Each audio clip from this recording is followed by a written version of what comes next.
Bárbaro. Entonces, si Patricio comienza a grabar, nosotros empezamos a saludarnos y a comentar que estamos hoy en el último Pensando lo Vincular de este año, del 2022, que para los que nos siguieron o los que nos escucharon por YouTube, saben que este año el equipo estuvo armado y coordinado por Greta Bropi, por Valentina Canevari, Nelida Rienzo, Susana Matus, y yo, que les habla, Beatriz Kovic. Empezamos a recibir aquí saluditos de buenas tardes, así que buenas tardes.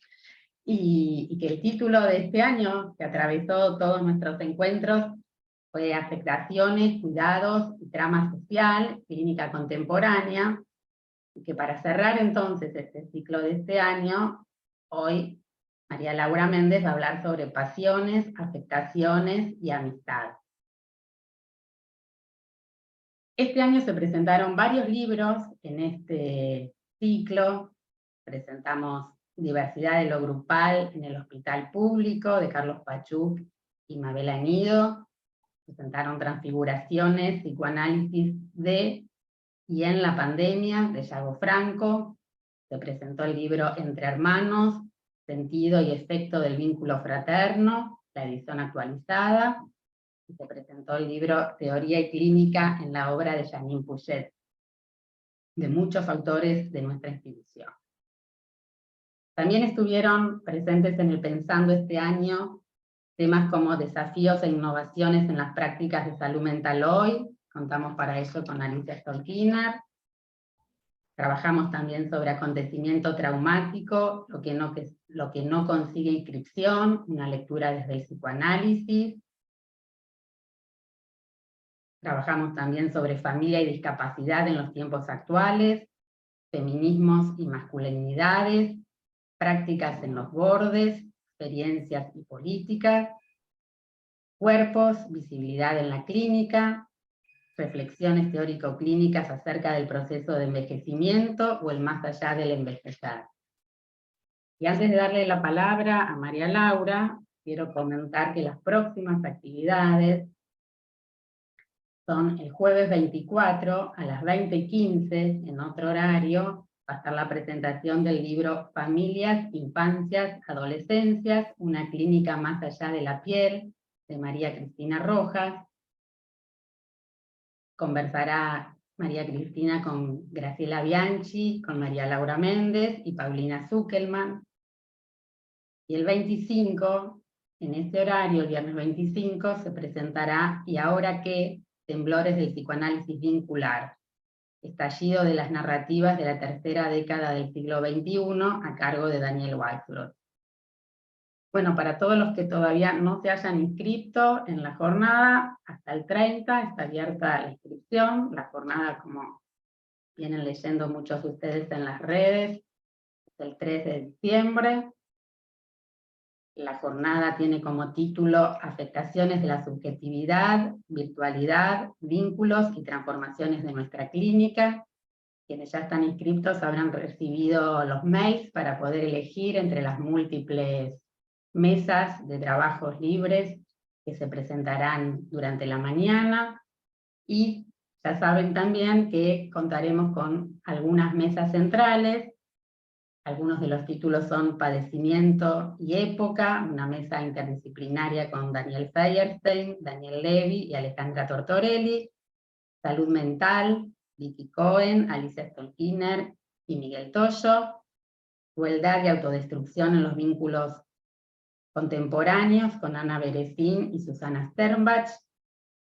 Género, vínculo, diversidad y psicoanálisis, con María Cristina Rojas e Irene Meller. Habrá también un foro de grupos, al que también están invitados, y trabajos libres sobre parejas, familias, comunidad y educación. Bueno, creo que hace todas las próximas actividades centrales de nuestra institución, y entonces vamos a escuchar a María Laura. María Laura Méndez es antropóloga, para quienes no la conocen, es doctora en educación, con amplia experiencia en la docencia e investigación universitaria, actualmente docente en posgrados y desde hace muchos años docente de la PPG, dictando seminarios sobre variadas problemáticas. La idea es que María Laura va a exponer durante unos 35 minutos y después de eso, bueno, vamos a dar la apertura para la leída de algunas de las comentarios y preguntas, o levantarán la mano para poder seguir trabajando. Te escuchamos, María Laura. Bueno, buenos días. Muchísimas gracias por la invitación. Gracias, Beatriz, por la presentación. Les agradezco el hecho de que hayan depositado en mí la responsabilidad de cerrar el ciclo de lo vincular, ¿no? Por supuesto, como siempre, eso uno lo acepta y después dice, bueno, qué compromiso. Así que vamos a tratar de conversar lo máximo posible. Yo voy a exponer algunas de las ideas que a mí se me ocurrieron a partir del título, ¿no? Afecciones, pasiones y amistad. Yo le voy a agregar a la palabra amistad como un guión, ¿no? Amistad y amistosidad. Y vamos a tratar de explicar por qué. Bueno, la mayoría de las caras que veo por acá en los cuadraditos son conocidos, así que algunos me han escuchado muchas veces, perdonen las repeticiones, porque uno dice más o menos lo que piensa, más o menos siempre igual. Así que bueno, para algunos que han estado todo el año trabajando conmigo, todo este año y todo el año pasado, y creo que todo el otro año, es probable que haya algunas cuestiones repetidas. Es probable no, seguro. Primero vamos a empezar entonces con pues yo voy a pensar, o pensé, ¿no? Afectaciones y pasiones, desde, por supuesto, la perspectiva de Spinoza, que es el que inaugura para la filosofía el problema de las afectaciones. No digo que otros filósofos y otras corrientes de la filosofía no hayan trabajado sobre afectaciones, pero la manera como lo plantea Spinoza es absolutamente singular. No existe, me parece, en la perspectiva filosófica de Occidente antes, y tampoco fue de alguna manera continuada esa línea de pensamiento, por lo menos hasta la mitad del siglo XX, ¿no? Ustedes saben muy bien que Spinoza es un filósofo en parte expulsado, en parte odiado, yo diría en parte denegado fundamentalmente, ¿no? Porque los otros, hay filósofos que le han contestado pero sin nombrarlo, ¿no? Y eso es una operación bien clara a mi juicio de denegación. Bueno, Spinoza es el que nos plantea la cuestión de la afección o las afectaciones, que son siempre afecciones de los cuerpos y afectaciones de los cuerpos. Pero el tema está en que para Spinoza no es que podamos decir los cuerpos son afectados o los cuerpos afectan, sino que los cuerpos son en sí mismos afectaciones. No existen cuerpos que no estén afectados y que no afecten. Eso es el cuerpo para Spinoza. El cuerpo para Spinoza son relaciones con los otros cuerpos, son modificaciones con los otros cuerpos, por lo tanto jamás existe, no es posible pensar desde la perspectiva de Spinoza un cuerpo por fuera de las afectaciones, porque es lo mismo, cuerpo y afectaciones. Y esto tiene que ver con su particular concepción, que bueno, se ha llamado paralelismo, dualismo, de distintas maneras. Bueno, no importa cómo se la llamó. El asunto es pensar y dar cuenta de que en realidad esta manera de pensar de Spinoza del cuerpo como relaciones supone no solo el cuerpo, ¿no? Sino que ese cuerpo siempre es cuerpo y mente. E insisto mucho en esto porque todas las nuevas traducciones de Spinoza, por lo menos las revisiones de las traducciones de Spinoza, insisten en que él está hablando siempre de mente y no de alma, justamente por la connotación que alma tenía con la connotación religiosa de la concepción de alma, ¿no? Pero todo lo que le pasa al cuerpo le pasa al alma y lo que le pasa al alma le pasa al cuerpo. Esto, o lo que le pasa al cuerpo le pasa a la mente y lo que le pasa a la mente le pasa al cuerpo simultáneamente. Creo que esto ha costado muchísimo pensarlo, ¿no? Porque siempre en esta división de cuerpo y mente, ¿no? División clásica de la filosofía occidental, tanto de la filosofía clásica como de la filosofía moderna. Es la base de la filosofía esa división. Por eso me parece muy importante entender que no es lo mismo la afectación o las afectaciones del cuerpo y lo que él denomina las ideas de la mente. Se producen a la vez. La mente no tendría ideas si supuestamente no tuviéramos cuerpo, ¿no? Si supuestamente no tuviéramos cuerpo que sufrimos afectaciones o que sufrimos afecciones. Por lo tanto, cuesta mucho pensar esto porque nuestro formateo de pensamiento ha sido siempre dividido, ha sido siempre absolutamente dicotomizado entre la mente y el cuerpo, ¿no? Y por otro lado, también todo el prejuicio respecto del término mente, porque se considera hoy en general y en las simplificaciones, por supuesto, que la mente es el cerebro, ¿no? O sea que cuando decimos o pensamos que la mente es el cerebro, volvemos a hacer exactamente esa misma dicotomía de mente y cuerpo. Para Spinoza, la mente es todo el cuerpo y la mente es todas las relaciones de ese cuerpo con otros cuerpos. Tal vez una de las tantas razones por las cuales se lo excomulga a Spinoza, una de las tantas, se lo excomulga ya no solo del ámbito religioso, sino del ámbito filosófico, y después, ¿no?, en la continuidad del ámbito de las llamadas ciencias sociales, es porque Spinoza es el primero que pone en cuestión el concepto de sujeto de la filosofía clásica. No hay sujeto para Spinoza, ¿no? No hay sujeto porque no hay sustancia, porque no somos sustancias, porque somos relaciones. Y esto es lo que implica, y me parece que tiene muchísimo que ver y sirve fundamentalmente, nos sirve como base para pensar que somos vínculos y que por fuera de los vínculos no existimos. Y yo me animaría a decir, con Spinoza y hoy con todas las nuevas también perspectivas de otras disciplinas, no se trata de que nos relacionemos con otros cuerpos llamados humanos, sino que esta relación de los cuerpos es con todos los cuerpos, o sea, con todo lo existente en el universo. Nuestro cuerpo existe porque se relaciona con otros cuerpos. Al relacionarse se modifica y modifica. Insisto, no tenemos existencia por fuera de las afecciones o por fuera de las relaciones. Casi podríamos tomar casi como sinónimo relación y afección. Sí, porque esas relaciones producen afecciones. Estas afecciones producen marcas.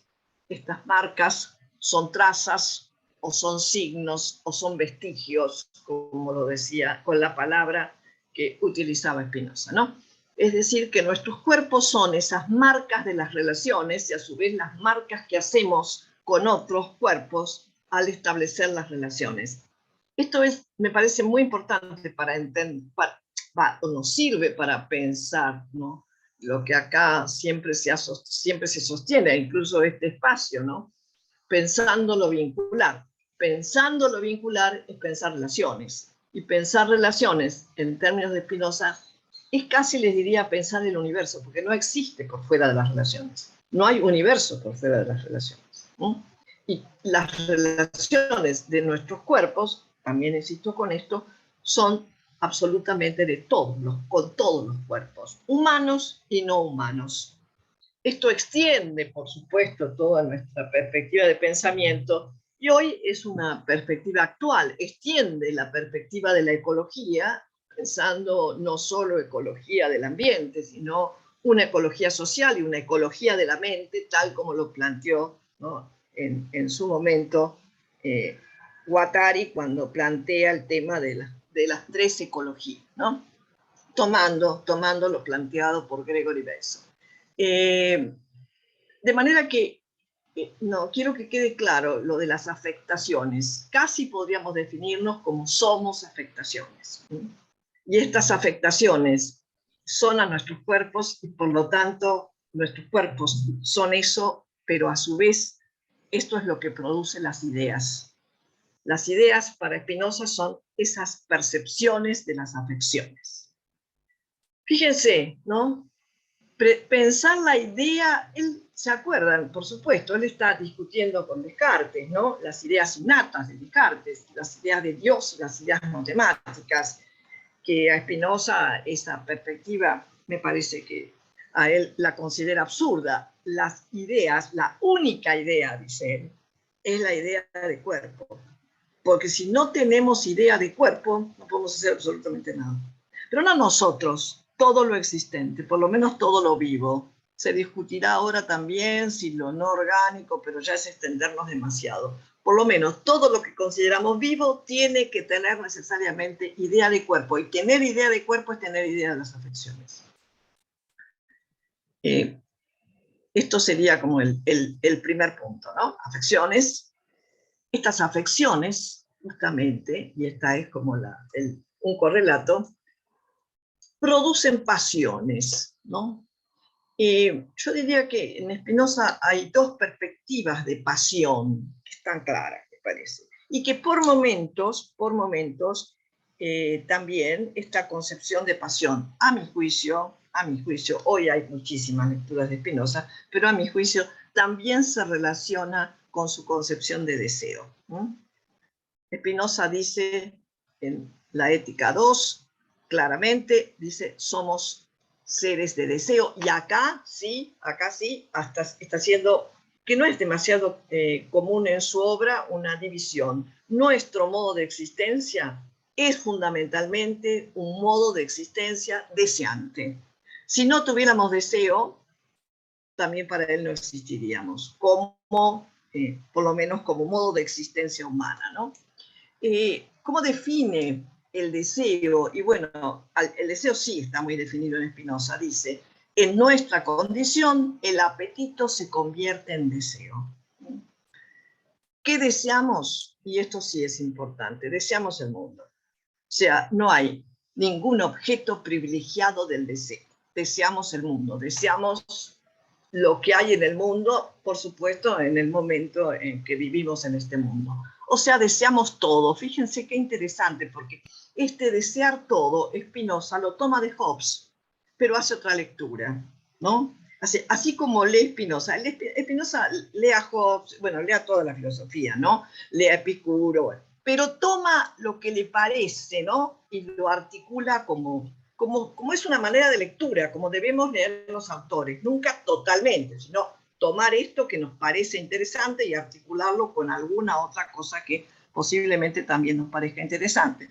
Entonces, él toma de Hobbes esta idea de que el deseo, deseamos todo, pero contrariamente a Hobbes, en vez de suponer que como todos deseamos todo, hay que reprimir el deseo, como es así, la meta política hobbesiana, reprimir el deseo, y reprimir el deseo mediante el miedo, ejercido por un Estado fuerte, que no casualmente llama Leviatán, en Spinoza esto se invierte. Ser seres de deseo hace que sea absolutamente necesario que unamos o que reunamos o que afectemos los cuerpos. Cuantos más cuerpos somos, más posibilidades de percepción tenemos. O sea, que el deseo es al revés. En vez de reprimir ese deseo de que todos deseamos todo, justamente hay que articular ese deseo para poder conformar alguna forma de relación común. O sea, y él dice claramente, a medida que aumenta las relaciones entre los cuerpos, aumenta nuestra percepción. Somos seres de deseo, estos deseos, ser seres de deseo, necesariamente nos lleva, por lo menos a mi juicio, al camino de la pasión. Y acá yo creo, y esto lo decía alguien que me parece que ha trabajado magníficamente Spinoza, ¿no? Que es Gregorio Kaminsky, que si a Spinoza lo odiaron no tanto por cómo pensó a Dios como sinónimo de naturaleza, sino justamente lo odiaron por acentuar el tema de las pasiones, o por casi definirnos, ¿no? Justamente, si somos seres deseantes, somos seres de pasión. Esto tiene algo que es, para mi modo de ver, es muy importante de tener en cuenta, es lo que la modernidad no tuvo en cuenta, porque justamente si en Spinoza define que además de seres de pasión, somos seres de razón, en esto sí, insisto, en nuestra condición de existencia llamada humana, la razón y la pasión no se separan. No hay posibilidad de separar la razón de la pasión. Cosa justamente que hacen los siglos XVIII y XIX, tomando, ¿no?, como dos caminos divergentes, el camino de la pasión que va a llevar a la imaginación y el camino de la razón que supuestamente y en la ilusión moderna nos llevará a la verdad. Bueno, en Spinoza es imposible. No hay razón sin pasión. E incluso uno podría decir, bueno, es lo que le ha pasado a los grandes racionalistas. Lo que tenían era pasión por la razón. Si no, no hubieran sido racionalistas. O sea, lo que hacemos, lo hacemos por la pasión tomada en términos de una fuerza. Fuerza que en Spinoza es siempre fuerza de perseverar en el existir. Si perseveramos en el existir, no nosotros solos, sino todos los seres vivos perseveran en la existencia, si esta perseverancia en la existencia nos hace justamente ser seres de pasión, esa es nuestra pasión, perseverar en la existencia. Para esto siempre tenemos caminos diversos, ¿no? Caminos múltiples. Por otro lado, me pareciera contradictorio, las pasiones nos llevan a lo que Spinoza denomina primer género de conocimiento, ideas inadecuadas. Porque en Spinoza la pasión produce ideas inadecuadas. Pero y ahí está casi la paradoja. Sin embargo, sin esas ideas inadecuadas, tampoco podríamos llegar al segundo género de conocimiento, que sería tener ideas adecuadas. Segundo género de conocimiento es el conocimiento, ya saben, racionalista por excelencia, pero claro, justamente sin separarse de la pasión, ¿no? O sea, es la razón, pero también es la pasión. ¿Y qué produce para Spinoza esa relación de pasión y razón? ¿Dónde la vemos plasmada esa relación entre pasión y razón? En la imaginación. En la imaginación. Si no imaginamos, no podemos conocer nada. Fíjense, o sea, esta imaginación es casi un camino necesario para llegar a este camino de las relaciones. No hay relaciones sin imaginación. Pero hay un problema con la imaginación en Spinoza, ¿no? Hay un problema con la imaginación. El problema es después creernos lo que imaginamos. Entonces, esto me parece interesante. Una cosa es imaginar y otra cosa es después afirmar que esa imaginación se convierte en creencia y puede llegar a imponerse como creencia universal. Esto es un peligro para Spinoza, ¿no? Este peligro lo refiere nada más y nada menos que a las Sagradas Escrituras. O sea, como él no se ahorra crítica alguna, refiere justamente que todas las Sagradas Escrituras, o sea, la Biblia, el Antiguo Testamento, no se mete tanto con el Nuevo, pero el Antiguo Testamento es fruto de la imaginación. Pero el problema no es haber imaginado, sino es haber después creído esto que se imaginó, ¿no? Esto parece muy importante para distinguir. Por lo tanto, tenemos, por un lado, el deseo que dice Spinoza, el deseo no erra. El deseo erra, pero no yerra. Es confuso, lo va a tomar Lacan, esta idea de Spinoza. El deseo es errante, anda por cualquier lado. Pero no yerra, no se equivoca, dice, no yerra. ¿En qué no yerra? En lo que elige, no. En lo que no yerra es en la fuerza que tiene para andar errando, ¿no? Justamente en eso no yerra. No en lo que elige como objeto, sino en que su característica de errancia no la puede perder. Es errante, tiene que estar buscando por todos lados. Es algo así como una cabeza de búsqueda, ¿no? Por otro lado, lo lleva evidentemente a la pasión y a la imaginación. Y vuelve otra vez, siempre y cuando el peligro de la imaginación es creer que eso que imagina puede ser universal y absoluto, ¿no? ¿Cuáles son las pasiones? ¿Qué son las pasiones para Spinoza, ¿no? Y las pasiones son los efectos de las afectaciones, porque son los afectos. Kaminsky dice, podemos pensar los sentimientos. Bueno, podemos pensar los sentimientos. Los afectos en Spinoza son relaciones diferenciales. Los afectos es lo que aumenta y disminuye nuestra potencia de actuar. O sea, nuestra potencia de actuar es también nuestra potencia de desear, ¿no? Porque desear es actuar, por supuesto, ¿no? Entonces, en realidad es un sentimiento, pero bueno, el afecto hay que entenderlo siempre como relación diferencial. ¿Sí? Y ahí hace una, digamos, sí, simplifica un poco. Spinoza, ustedes saben que es complejo y simple a la vez porque él consideraba que la filosofía es para la vida, ¿no? No para otra cosa. O sea, no para la erudición filosófica. No le importa la erudición filosófica.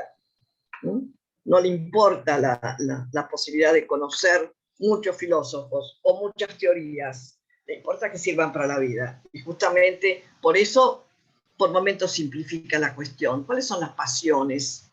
Y hay dos tipos de pasiones, aunque siempre están mezcladas y combinadas.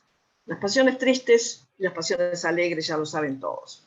Las pasiones alegres aumentan la potencia de actuar, las pasiones tristes las disminuyen.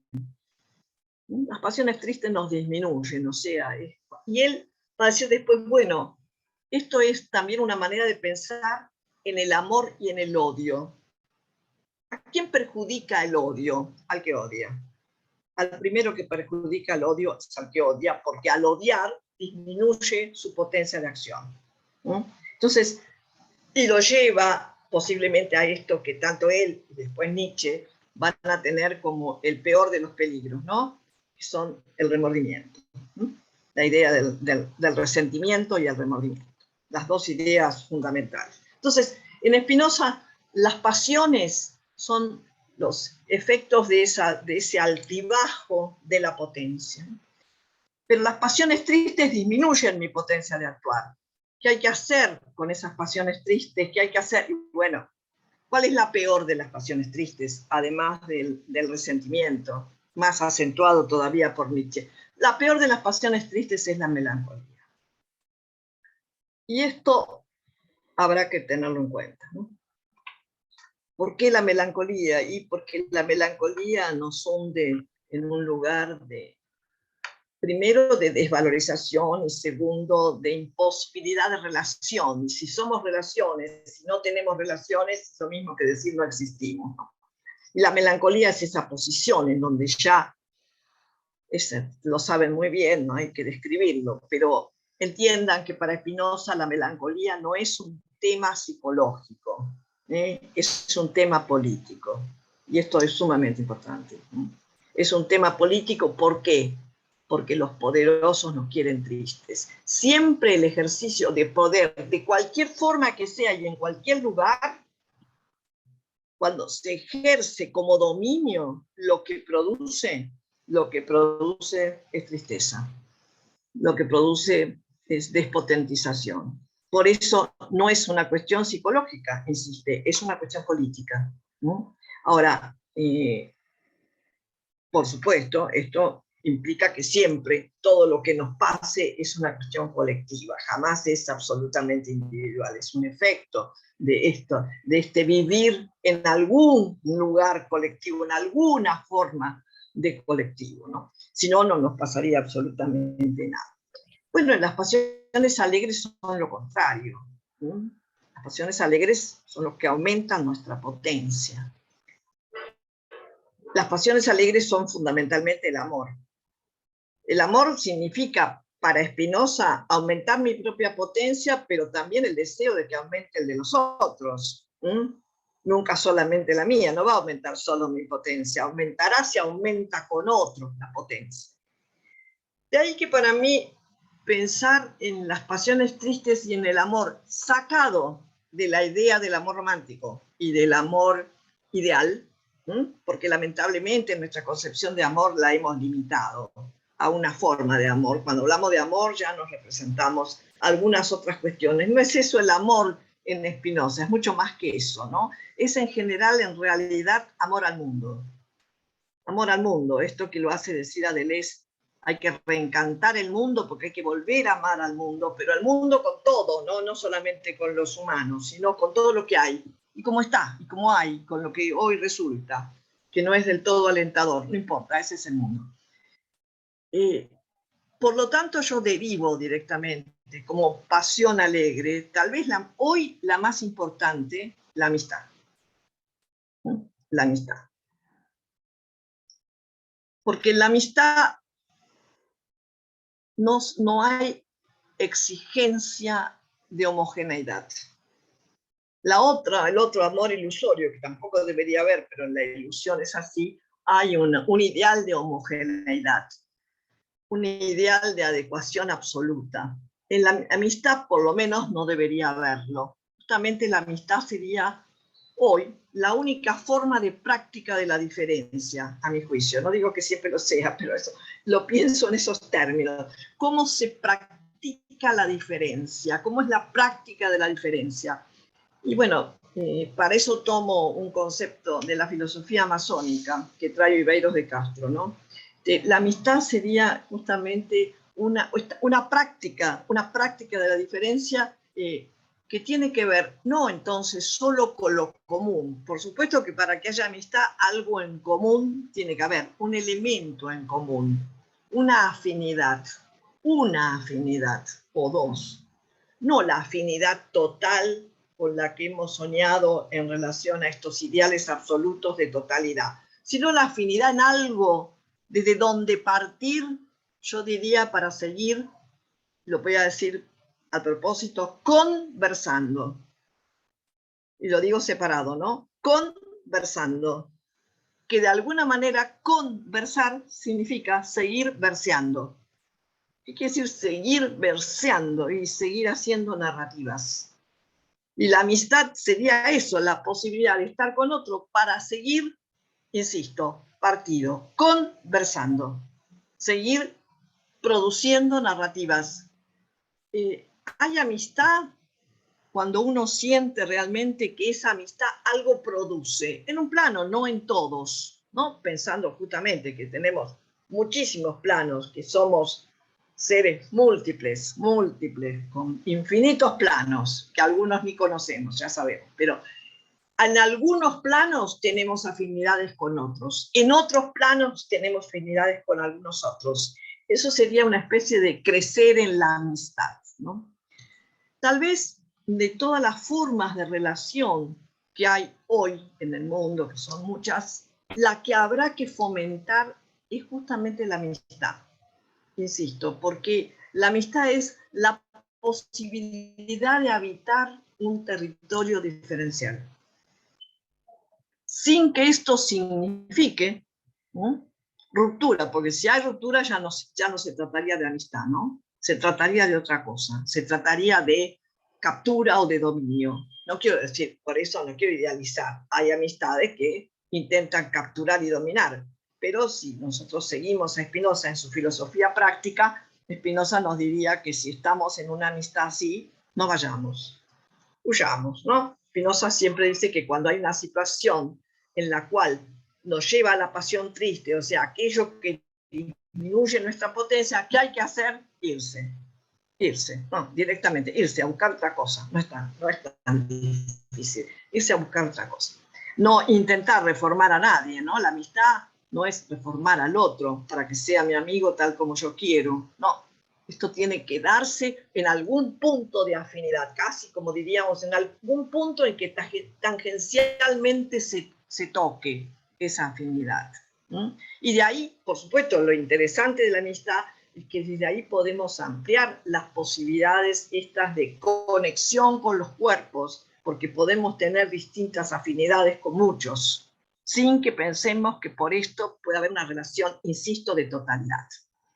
Entonces, yo les dije que a la palabra amistad le pondría un guioncito, una barra, lo que quieran, ¿no? Pero no para dividirla, o sea que mejor ponemos guioncito. No es una división, al contrario, que es la amistosidad. La amistosidad es un concepto más actual, tal vez, pero yo estoy dirigiendo una tesis de una chica filósofa, hermosa tesis sobre justamente esta amistosidad en la educación, ¿no? Cuando esté la tesis, vamos a tratar de tener un diálogo con ella, pero la tesis todavía no está terminada. Pero yo le robo Nos comprometemos para el año próximo. Nos comprometemos para el año próximo. Bárbaro, pues sería muy bueno porque ella ha hecho un estudio muy minucioso de la amistosidad en la educación. Nos sirve para todas las instituciones, por supuesto, ¿no? ¿Por qué la amistosidad? Porque sería como la práctica colectiva de la amistad que se da en las instituciones. Sería la posibilidad de crear un clima amable, de amigos en el sentido amplio del término. Sería la posibilidad de habitar una institución con todas sus diferencias que produce diversidades.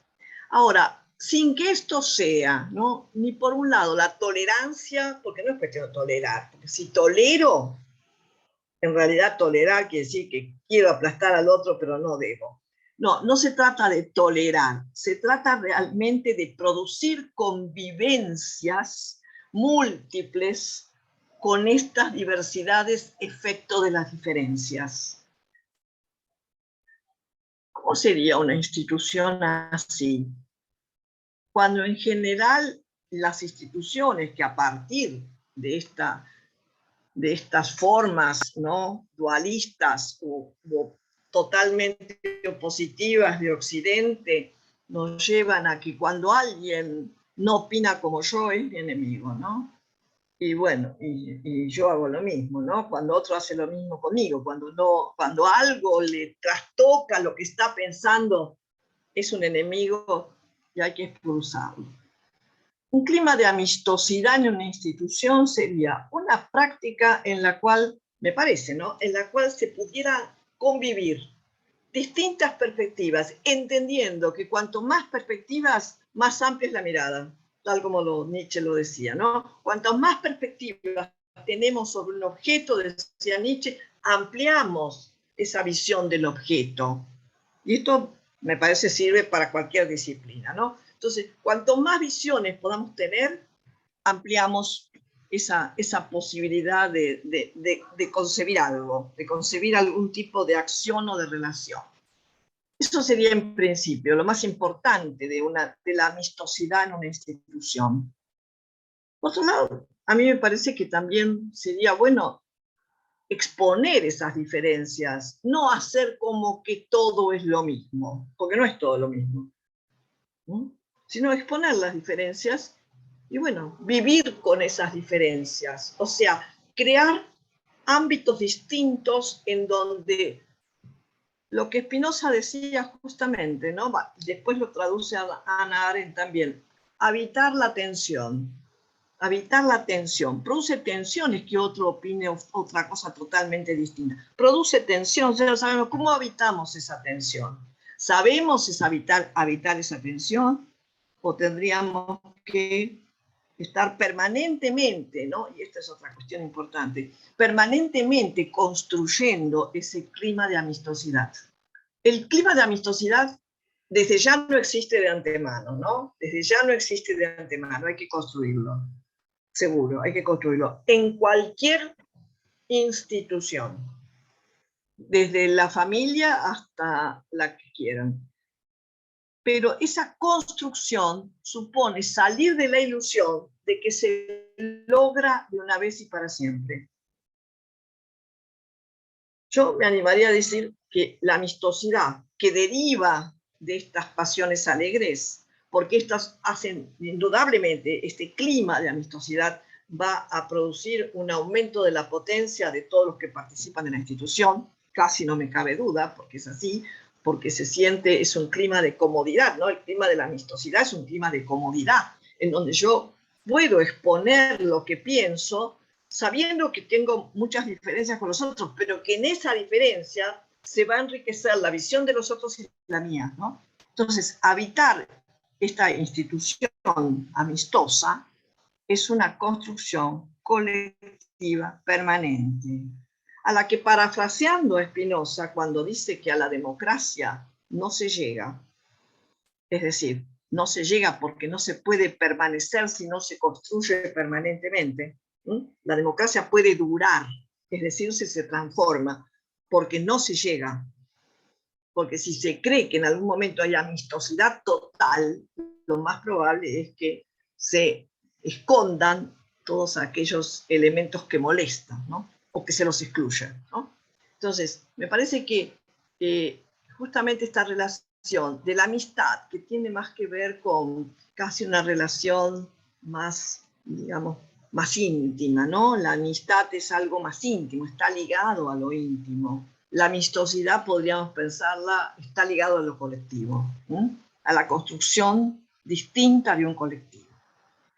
Y por último, me pareció muy linda una definición, no es una definición, es una comparación, no sé qué decir, de un texto que justamente me recomendó Susana Matus, se llama Punto de Cruz, es una novela de una escritora mexicana, en donde ella compara la amistad con el bordado, porque estas mujeres son amigas y bordan, porque ese bordado hace lazo, y por el otro lado tiene esa combinatoria, ¿no? De que da la puntada, sale la puntada otra vez, la vuelve a dar, vuelve a salir, es una construcción permanente, es algo que se construye, y ellas dicen que el bordado es una vieja tradición femenina, porque mientras se borda, se conversa.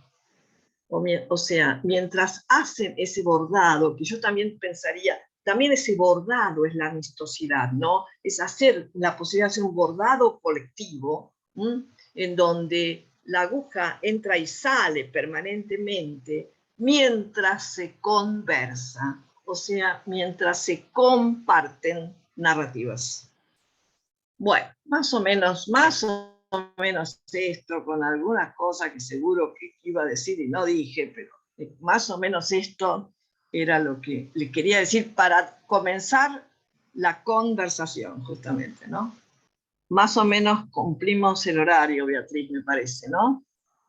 El Muy tiempo. bien, perfecto, perfecto. Bueno. Sin tener que ponernos de acuerdo, ya partimos de un común, que respetamos. Partimos de un común, un acuerdo que nunca puede ser definitivo, ¿no? Eso también es importante. Sirve para esta vez, otra vez veremos. Buenísimo. Bueno, muchas gracias. Cuántos conceptos, cuántas caras de pensar, y se veía a todos, incluso escribiendo, tomando nota de tanta bondad a compartir tanto conocimiento. María Laura, tenés un montón de saludos de la gente que está aquí presente, desde Buenos Aires, desde Colombia, todos diciendo que es un placer escucharte cada vez. Bueno, y ahora empiezan algunas preguntas. La primera es si podés repetir el nombre del libro. Creo que el libro era Punto de Cruz. Yo lo que no logré descifrar es el Punto nombre de de los Cruz, autores. Sí, ahora enseguida se los digo. Si no, se lo preguntamos a Susana Matus, que lo tiene claro. Decirle que lo ponga ella. Yo siempre no me acuerdo bien.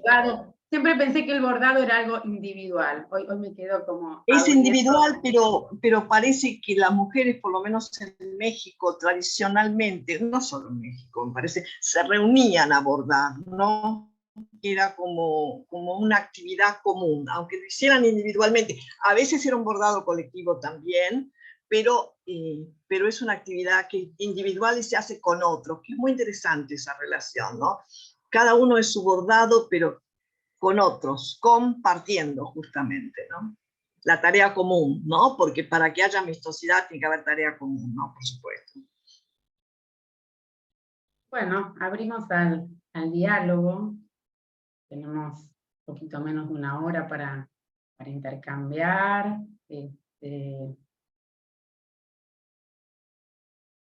Siguen los agradecimientos y Alicia Dayan dice que se va a sumar en el 23 a alguno de tus seminarios. Muy bien, Alicia siempre dice lo mismo, así que yo la espero, siempre la espero. Yo las espero, no importa.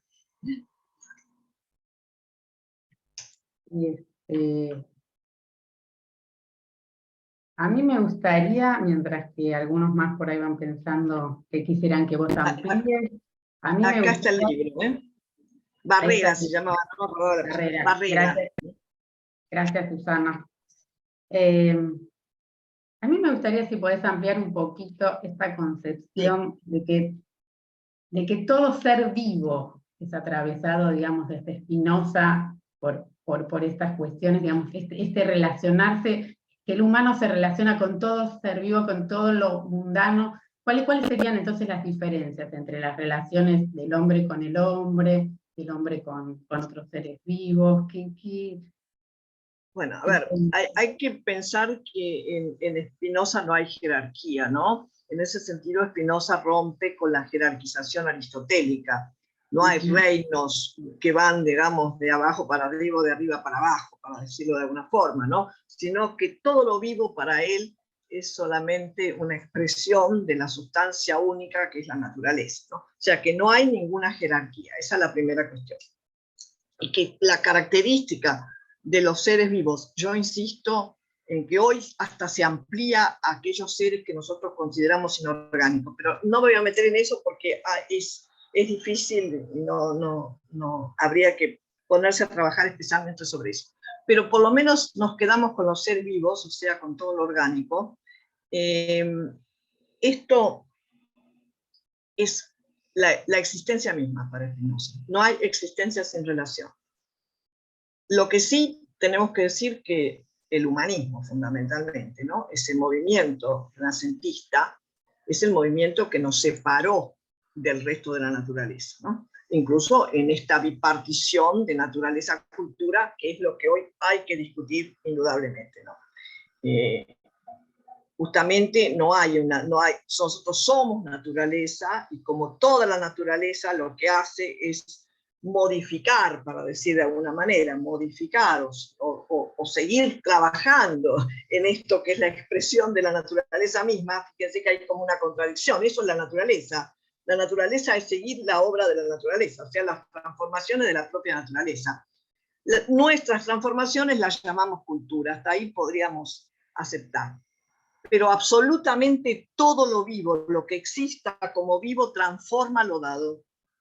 Transforma su medio asociado, como diría Simondon, o sea, el medio en el que existe no existe sin el medio, pero a su vez el medio lo transforma y el ser vivo transforma el medio. Entonces, las relaciones que nosotros tenemos hoy no existiríamos si las plantas no nos dieran el oxígeno, ¿no? O sea, no viviríamos sin plantas, no habría mundo, por lo menos ¿no? Otro no sé, pero sin plantas no hay.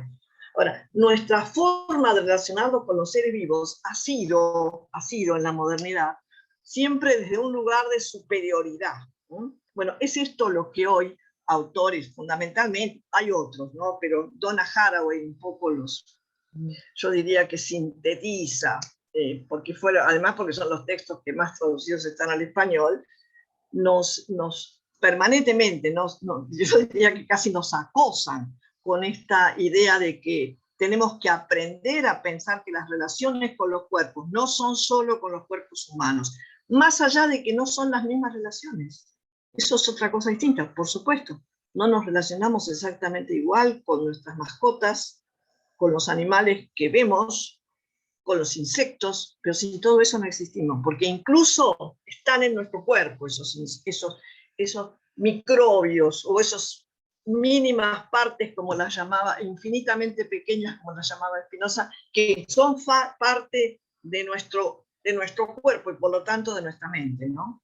Entonces, me parece que en ese sentido esto hay que revisarlo. La relación no es solo con los otros humanos, es con los humanos y los no humanos.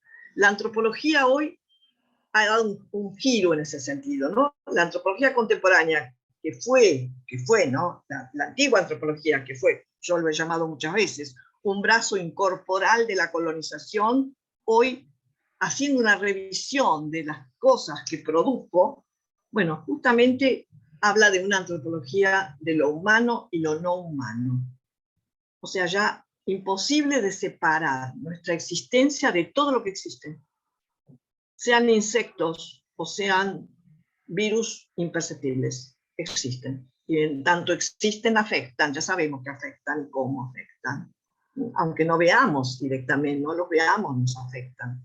Bueno, esa es la relación, ¿no? No sé, se puede hablar mucho de esto, ¿no? Se puede hablar mucho, pero sí, el tejido, acá hablan del tejido, exactamente. Lo que pasa es que estas chicas del libro bordan, el tejido es exactamente igual, así es.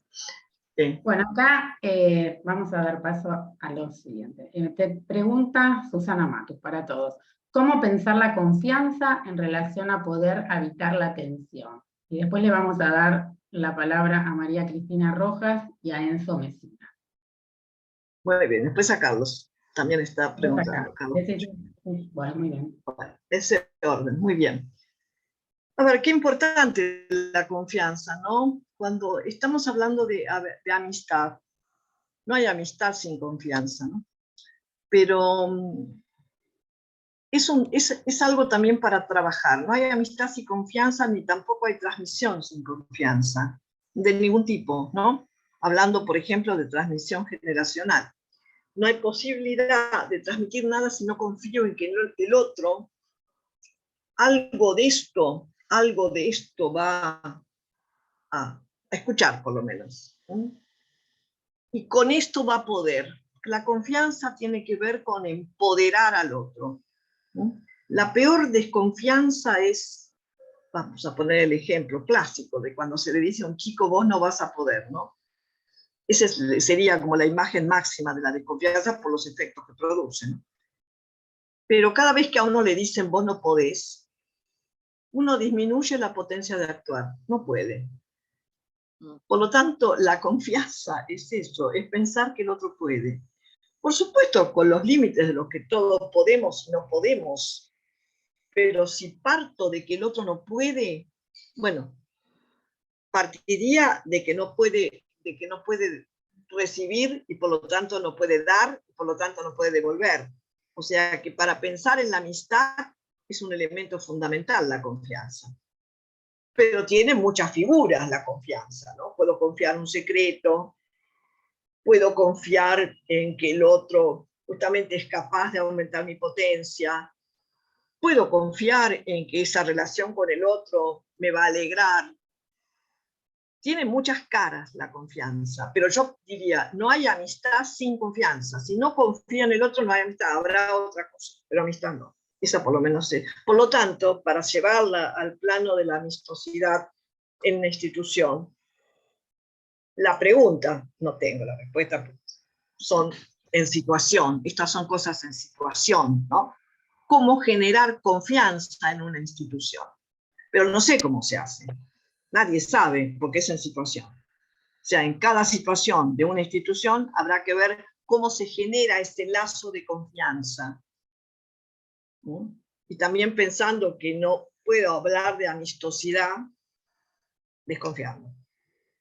Porque si parto de la desconfianza, y bueno, tendrá otro tipo de relación, más ligada a una pasión triste que a la pasión alegre que sostiene la amistad.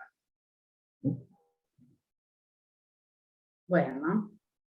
María Cristina, ¿te desmuteás? Ahora sí. Sí. Bueno, gracias María Laura. La verdad que hiciste un bordado de ideas y muy interesante y muy ajustado. Uno se queda con un montón de intermedios interesantes. Pero yo quería pedirte concretamente, porque vos cuando hablaste del deseo, dijiste, hay que articular ese deseo para conformar un común. Algo así. Sí, algo ¿no? así. Claro, para abrir un poco eso, porque rápidamente después pasaste a las pasiones para ajustarte a tu tiempo de exposición. Pero claro. bueno, como abrir un poquito de eso. Perfecto. Bueno, es porque es lo opuesto a Hobbes, ¿no? Es donde Spinoza se opone a Hobbes, a mi juicio, porque para Hobbes todos deseamos todo, y para Spinoza también, porque cuando dice que somos seres deseantes, que deseamos todo, parte de la misma idea. Todos deseamos todo, podríamos casi ponerlo en los dos. La diferencia está que en Hobbes supone que como todos deseamos todo, nos matamos entre todos. Al matarnos entre todos, tiene que haber un poder, ¿no?, que reprima el deseo. Yo insisto en esto porque justamente las dos categorías de deseo y represión están juntas en Hobbes, las inventa Hobbes, ¿no? Las inventa Hobbes. Spinoza toma ese invento de Hobbes, que es buenísimo el invento del deseo, sin la menor duda, pero dice, bueno, somos deseo.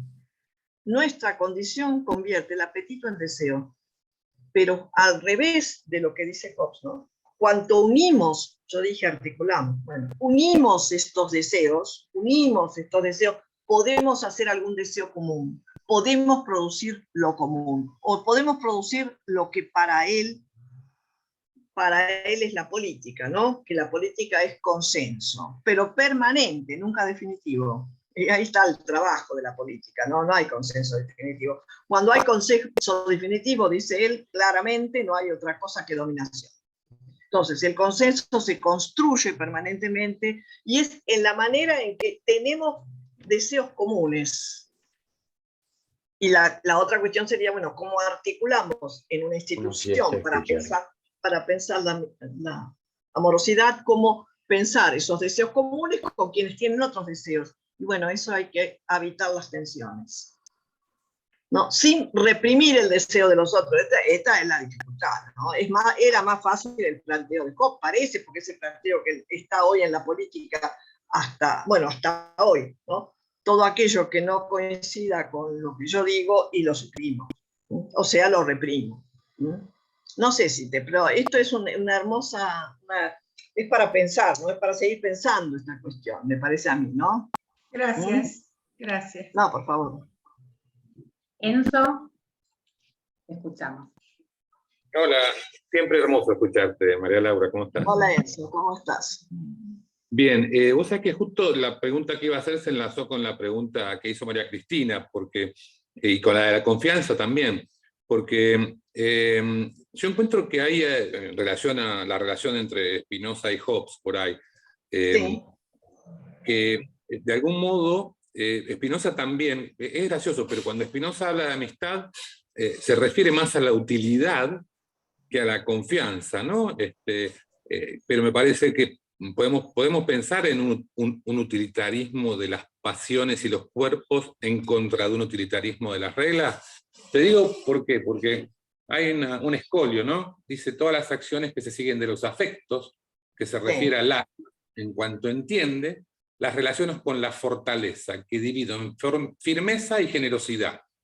Por firmeza entiendo el deseo por el cual cada uno se esfuerza en conseguir, y por generosidad, por el solo dictamen de la razón, él se refiere más al alma en cuanto entiendo a la razón, más que al tema de la confianza, ayudar a los hombres y estrechar amistad con ellos. Y me parece bellísimo esto, y vuelve a hablar de utilidad cuando dice, pasa en el libro 4, a los hombres ante todo es útil asociarse entre sí y ligarse con aquellos vínculos, dice la palabra vínculo, no sé cómo se llama en latín, con lo que hagan en forma más apta de todos ellos un solo individuo, y obrar exclusivamente lo que sirve para consolidar las amistades. ¿Se puede pensar en un utilitarismo de las pasiones en Spinoza? Me parece que, bueno, pero lo que pasa es que, a ver, yo creo que ahí hay, para él lo útil es lo que aumenta la potencia. Okay. Nosotros estamos dando a la connotación de utilidad una connotación que no la tiene en el siglo XVII. ¿Qué es el problema para leer Spinoza siempre? Spinoza no vivió el 18 y el 19.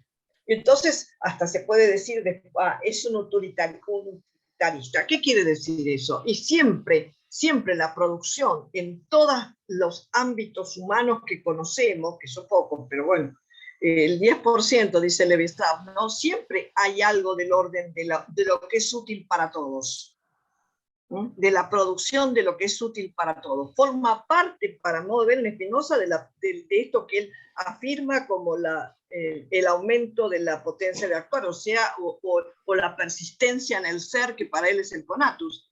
De manera que yo creo que le daría así, la amistad tiene que ver con la producción de la utilidad, sacándola esta significación, claro, poniéndola en el siglo XVII y no poniendo esto en el sentido que tuvo después, sobre todo del final del XVIII y en el XIX, donde la utilidad es otra cosa, incluso hasta se puede pensar en términos de sinónimo de ganancia, que está muy lejos de esto que se piensa en el siglo XVII. Eso me parece, ¿no? Entonces yo insistiría que sí, que la amistad es útil, pero es útil para producir algo común, ¿no? Que nos permite aumentar la potencia de actuar. Eso se me ocurre, eso. Podría seguirse pensando como todo, ¿no? Antes de darle la palabra a Carlos Pachú, que después a Gregorio Karfinkel, les pido los que tienen los micrófonos abiertos, si no hablan, si los cierran, porque están entrando ruidos que después se hace difícil en la grabación. Bueno, Carlos. Bueno, la verdad que me gustó mucho tu intervención, me parece que, como siempre, desarrollas ideas que nos hacen pensar, ¿no?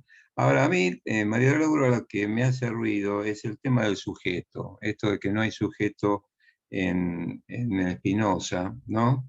Porque yo desde el psicoanálisis pensaba que tanto Caes como Lacan tratan de rescatar la noción de sujeto que no estaba en Freud, ¿no? Y decir, por ejemplo, Lacan habla de sujeto sujetado, y Caes en el último libro, este singular plural, justamente habla de sujeto del inconsciente y habla de subjetivación, que la subjetivación tiene algo que ver con lo que plantea Spinoza, porque es la transformación del sujeto en un devenir histórico. Eso es lo que él dice de la subjetivación. Entonces quería preguntarte, haciendo uso de la diferencia, como vos planteás, ¿no? ¿Qué relación hay entre esta noción filosófica de Spinoza con las corrientes del psicoanálisis post-freudianas? Bueno, Carlos, hace rato que no discutíamos, hace mucho tiempo, o sea que era una de las prácticas de la diferencia. A ver, yo digo claramente, en Spinoza no hay noción de sujeto entendida el sujeto como subjectum en términos aristotélicos. Aunque me parece que Spinoza directamente no se refiere a esto, el subjectum clásico tiene que ver con una sustancia. Para Spinoza no hay sustancia, ningún ser vivo tiene sustancia, porque la sustancia es una sola, somos sí expresiones de esa sustancia, partes de esa sustancia, pero no la sustancia. Por lo tanto, si él plantea que somos solo relaciones, no se puede pensar en términos del sujeto clásico ni tampoco del sujeto actual. Yo me remitiría a la pregunta la pregunta de Nancy, un sujeto, ¿no? Ese texto maravilloso en donde cuestiona justamente y hace una larga historia de sujeto. Y yo no creo que sea lo mismo sujeto y proceso de subjetivación. El proceso de subjetivación es inacabado, es un devenir, tiene que ver con situaciones, tiene que ver con que permanentemente producimos otras relaciones y nos producimos de manera diferente. Y el concepto del sujeto es uno de los tantos conceptos de la modernidad que va unido a la razón y a la verdad, que son los tres conceptos claves de la modernidad que hay que revisar. Esto no quiere decir nada más que una posición. Yo, por supuesto, brego por los procesos de subjetivación, lo cual, y esto trae la gran discusión, ¿esto anula al sujeto? A mi juicio, sí, si entiendo que el sujeto es algo que está terminado.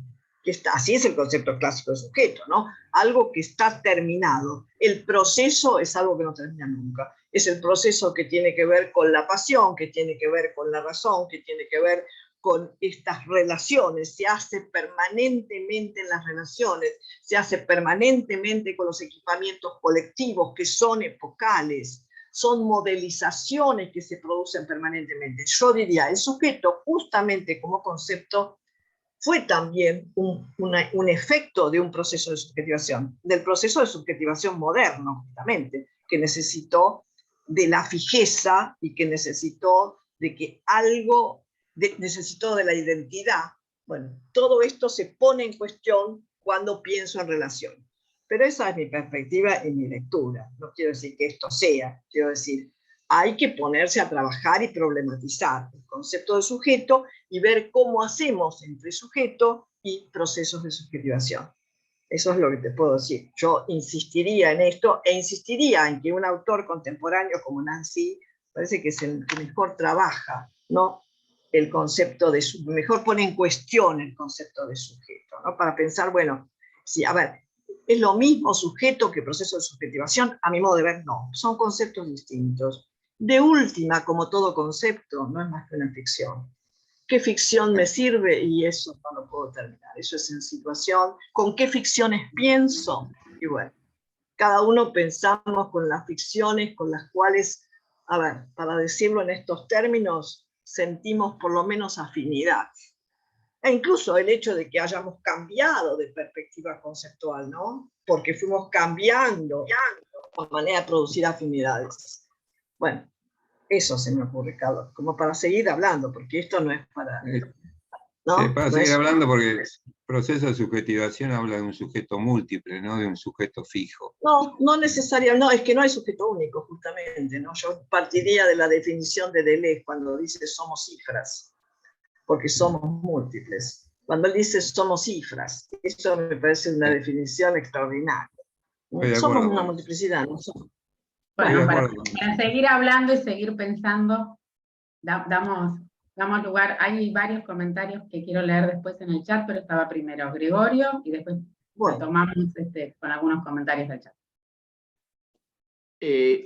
Espero que se me escuche bien, porque funciona muy mal internet. Entonces les pediría que Se escucha bien, si se no escucha se, bien. si no se escucha, levanten la mano, me avisan. Yo entré más tarde porque hasta las 12:30 los viernes trabajo con un equipo con pacientes del Borda y el Moyano externados, pero que qué obviamente bueno. sí. Me impactó muchísimo, me encantó lo que escuché, porque especialmente cuando se refirió a melancolía, no en el sentido psicopatológico, sino desde el punto de vista dinámico. Para ser breve, para no, etcétera, me pareció, estoy de acuerdo totalmente, me pareció muy bueno, porque nosotros trabajamos con eso que se conoce como psicoanálisis multifamiliar, que es una creación de Pichon Rivière y García Badaraco, en donde la idea, lo fundamental, es la vincularidad.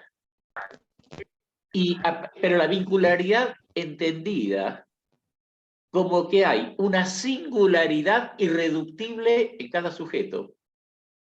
Pero esa singularidad no es aislamiento, es todo lo opuesto. La singularidad es cuando realmente existen las condiciones familiares y sociales que permiten el desarrollo de aquello que vamos a llamar verdadero yo.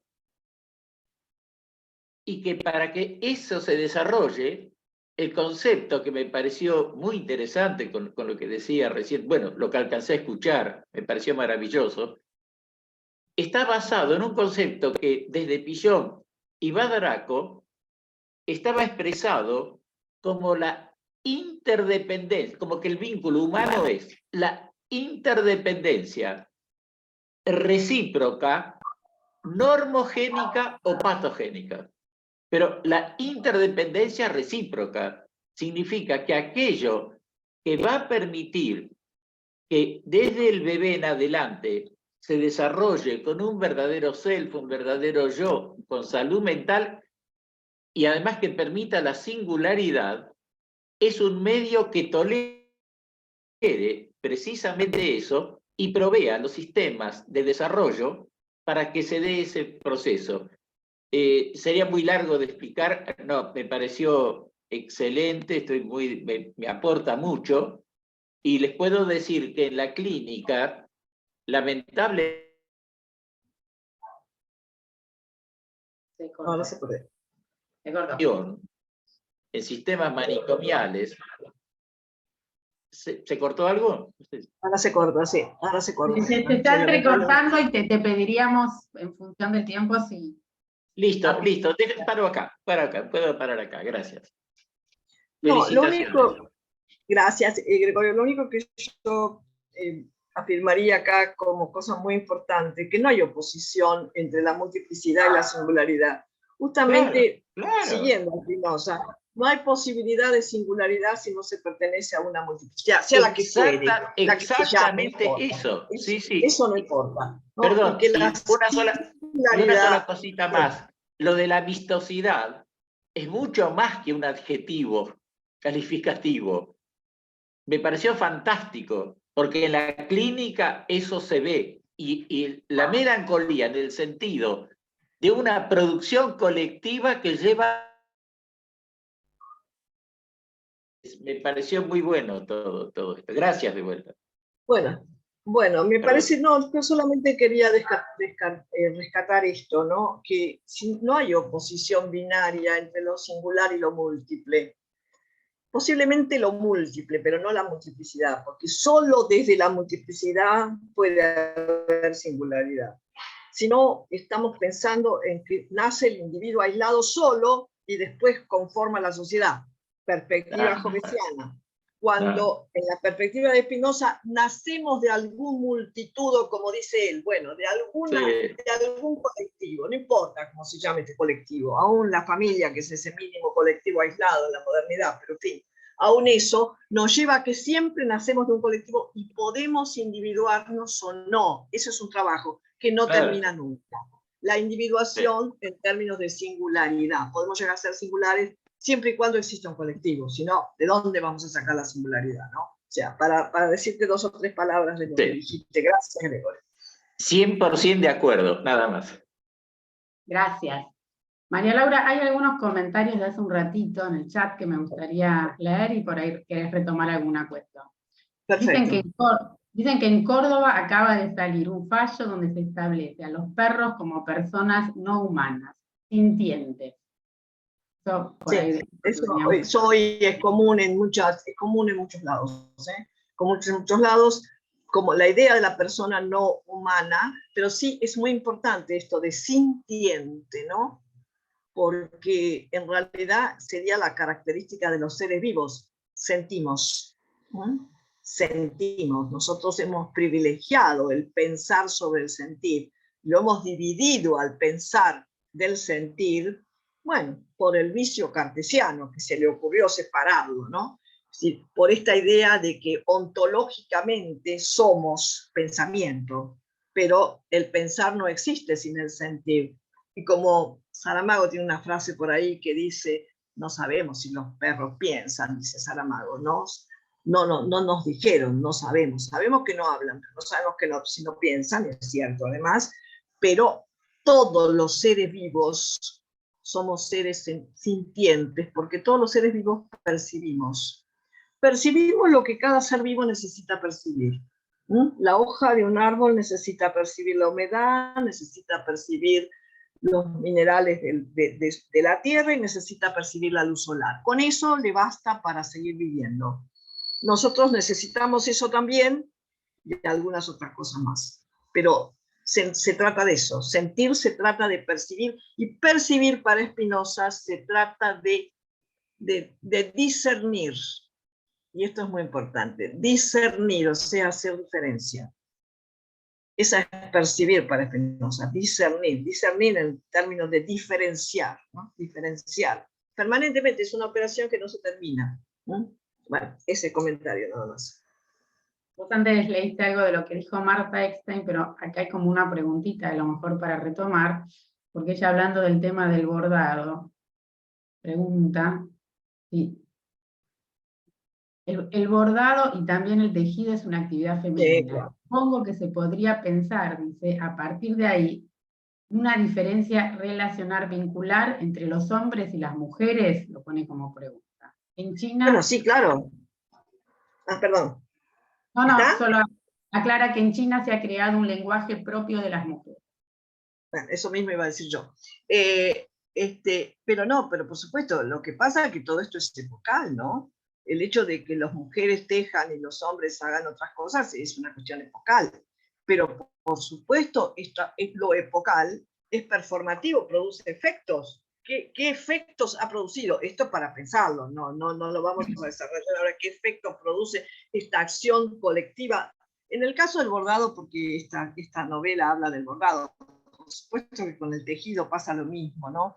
Y con el tejido telar, ¿no? Con tejido telar, que es generalmente la tejedora del telar, es una tejedora individual que lo hace colectivamente y además colabora con todas las otras tareas que suponen tejer, ¿no? Como el suponer los hilos, la lana, etcétera, etcétera.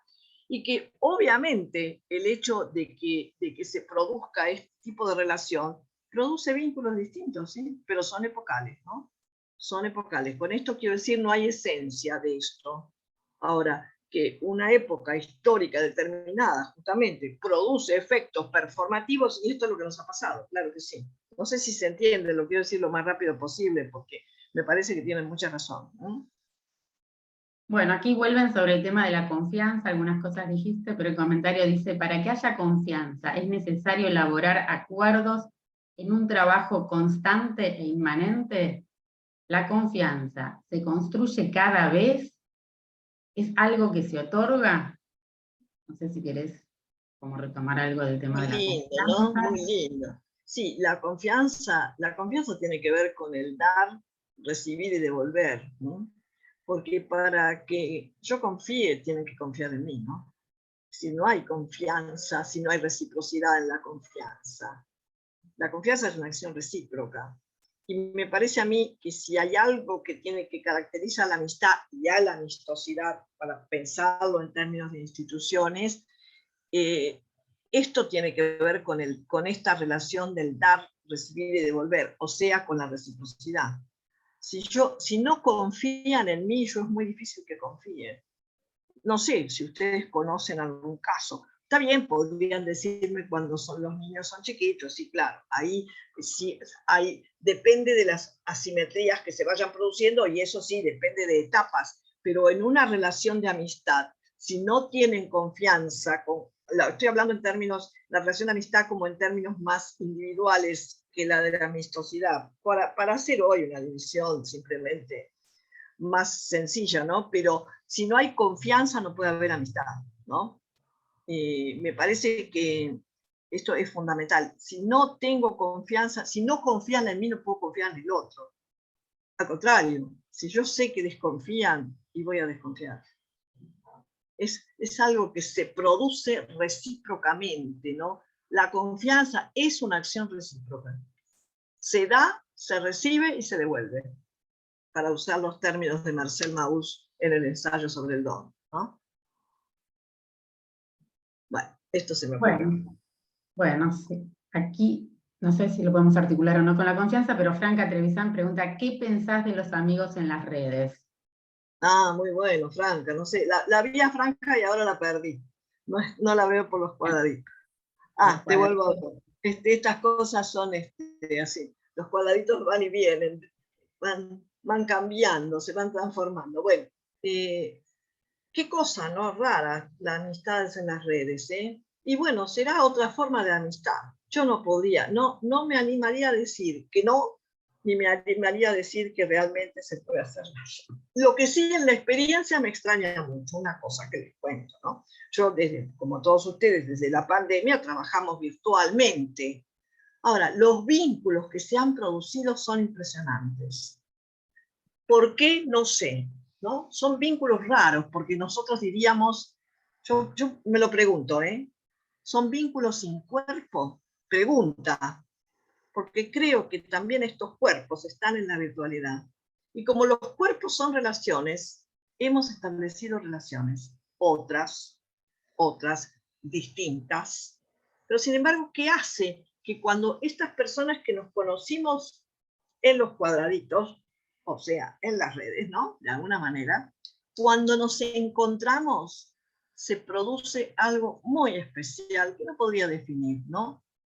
Me parece que esto es una cosa para pensar. Será otra forma de hacer vínculos. ¿Qué es otra forma de hacer vínculos? Seguro. Que esto, ¿qué efectos produce? No lo sabemos.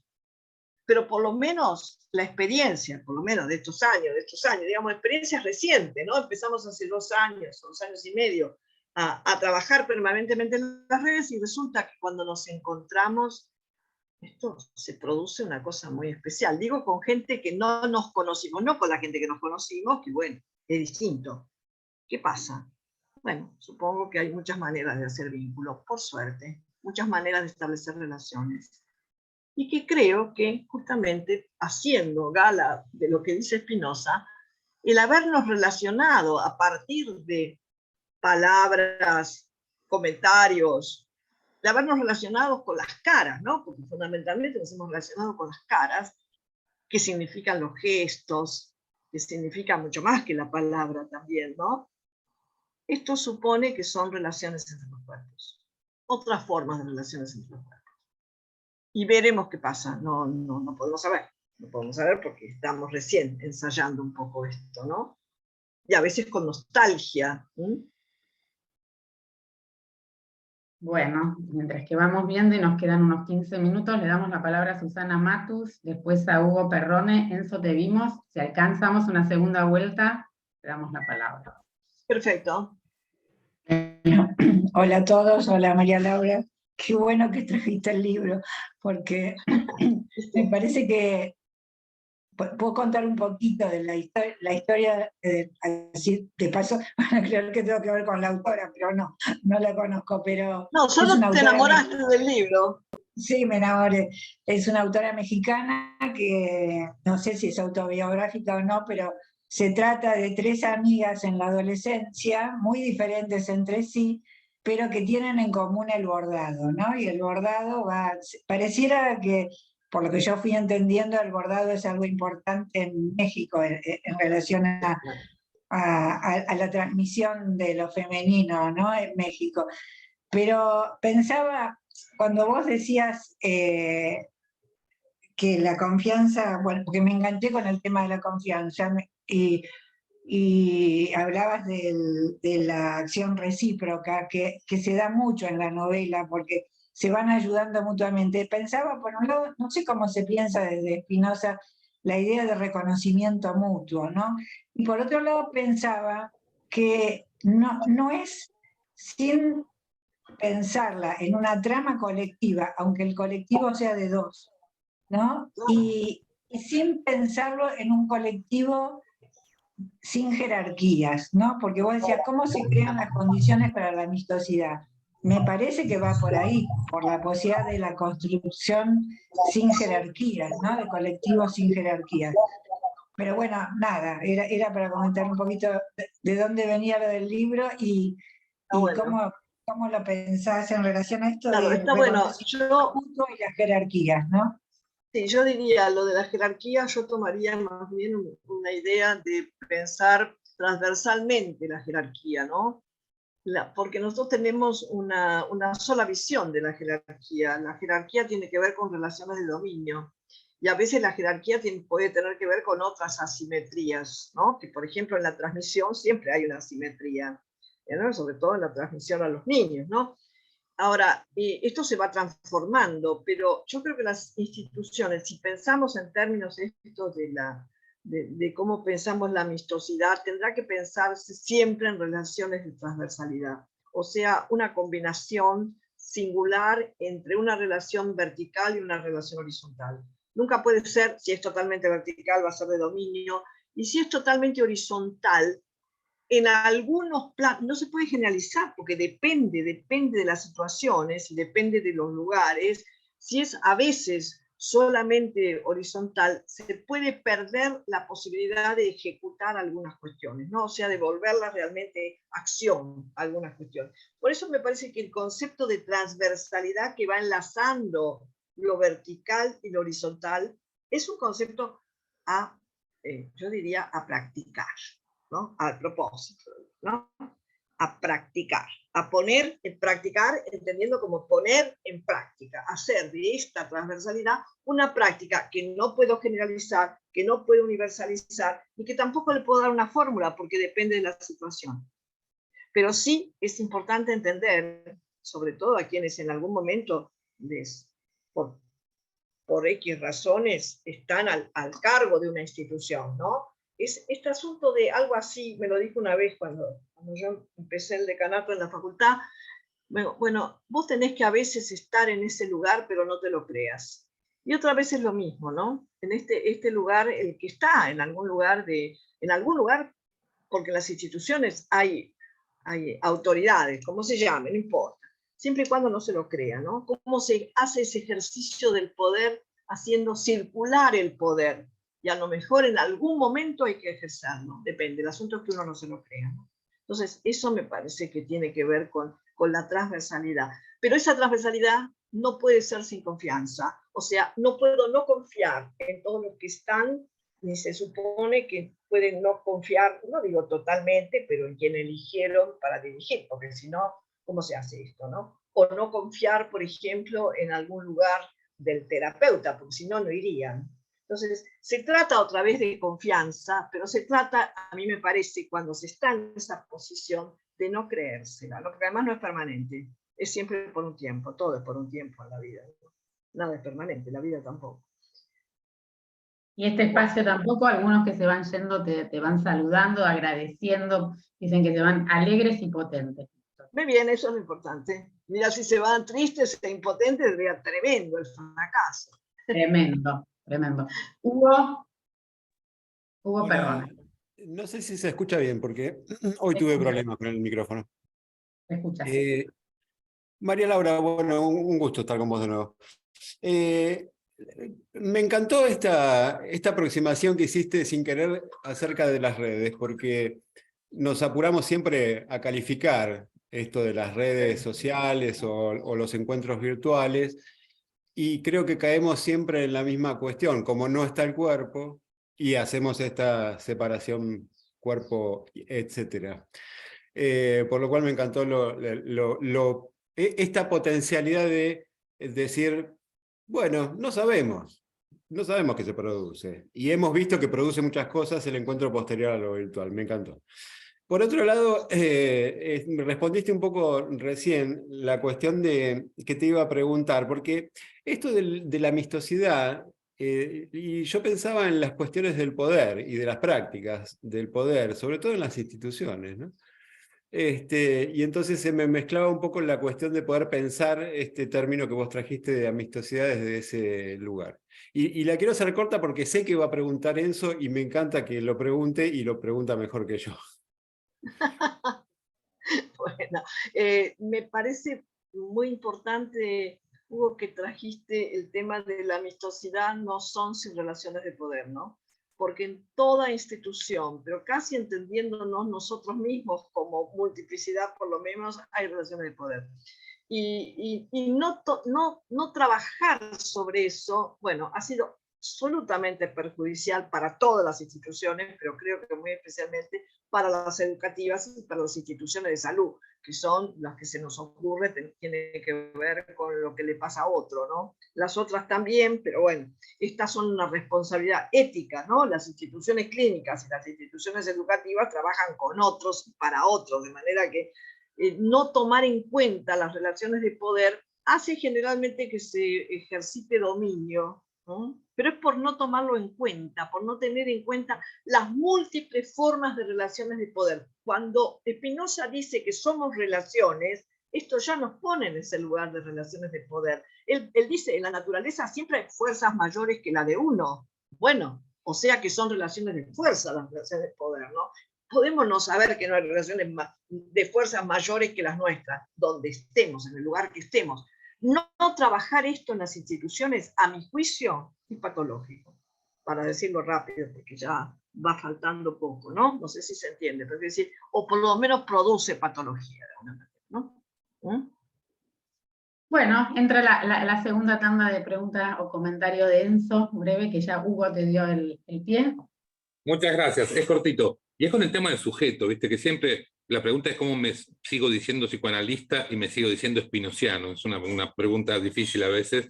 Y la coartada por ahí que encontramos es esta cuestión de que si bien en Spinoza no hay un concepto de sujeto, sí nos presenta que estando como sujetos a la servidumbre y a las pasiones, de algún modo. Y me parece lindo poder pensar el psicoanálisis como un proceso de desubjetivación para poder hacer con, justamente. ¿Se puede pensar así, María Laura? Sí, yo te sacaría la palabra de subjetivación, porque desde la perspectiva del proceso de subjetivación no hay desubjetivación, es otro proceso de subjetivación, ¿no? Que desde la perspectiva del sujeto sí hay desubjetivación, porque desaparece el sujeto, pero el proceso de subjetivación no. Por supuesto que es una discusión teórica larga, te lo digo así. Y bueno, ¿cómo se concilia, como vos decís, seguir siendo psicoanalista? Yo creo que se puede perfectamente, porque, y la verdad que haber hecho todo ese esfuerzo que vos has hecho por conocer a Spinoza, bueno, no sé, es en situación, porque también hay que pensar que todos los conceptos son nada más que herramientas, ¿no? El que fuere, el de donde venga, de Spinoza o del psicoanálisis, son herramientas, y a lo mejor necesito una herramienta o a lo mejor necesito otra, no sé. Tendrá que verse otra vez en situación, o sea, tendrá que decidirse en situación. A eso se me ocurre, eso. Bueno. A Beatriz, ahora te encontré. ¿Te perdiste? Nos No, encontramos. yo tengo Estamos en la misma institución, estamos en otro cuadrito, y la verdad que ha sido un placer enorme poder coordinar este encuentro, poder cerrar el ciclo de este año del Pensando lo Vincular. Hasta nos dejaste pensando en que tenemos que repensar el pensando. Vamos a ver si se llama Pensando y Sintiendo. Agradezco mucho, mucho, María Laura, todo lo que hoy nos brindaste, lo que nos dejás abierto y por seguir pensando, también lo de la institución, el poder y la confianza mutua. Y bueno, y a todos, decirles que la actividad de hoy va a estar subida a las redes seguramente en 1 o 2 días, la pueden encontrar en el YouTube, aquellos que dijeron que llegaron más tarde o los que se tuvieron que ir antes. Antes mencionamos las actividades científicas de nuestra institución, que la semana que viene se presenta el libro de María Cristina Rojas el jueves, que Daniel Weisbrot va a hablar el viernes en este mismo horario, y en este ciclo nos encontraremos en marzo o abril, ya les haremos llegar nuestra agenda 2023. Muy buen año desde este ciclo para todos, que sigamos pensando, trabajando, encontrándonos y poniéndonos en cuestión. Y un aplauso grande para María Laura, que siempre están tan ansiosa con su concepto. Quiero agradecerles a todos mucho, mucho por, en realidad es un agradecimiento a toda la institución en la que estoy hace tantos años, con tanta gente conocida y muy querida que hoy veo nada más que en los cuadraditos, pero que muchas veces con muchos ya nos conocemos de hace muchos años y bueno, supongo que nos seguiremos reconociendo. Por lo tanto, ha sido para mí realmente muy interesante todas las preguntas, todas las intervenciones, y otra vez me parece importante traer, en este caso, ¿no? Para pensar lo común, pensar en términos de Rancière, que lo común no es solo el consenso, sino también el disenso, ¿no? Y cómo sería la amistosidad, sería habitar una institución con consenso y con disenso, ¿no? Me parece. Muchísimas gracias a ustedes. Gracias, María A Laura. vos y a todos por haber estado, por Muchas participar. gracias. Hasta la próxima. Hasta pronto.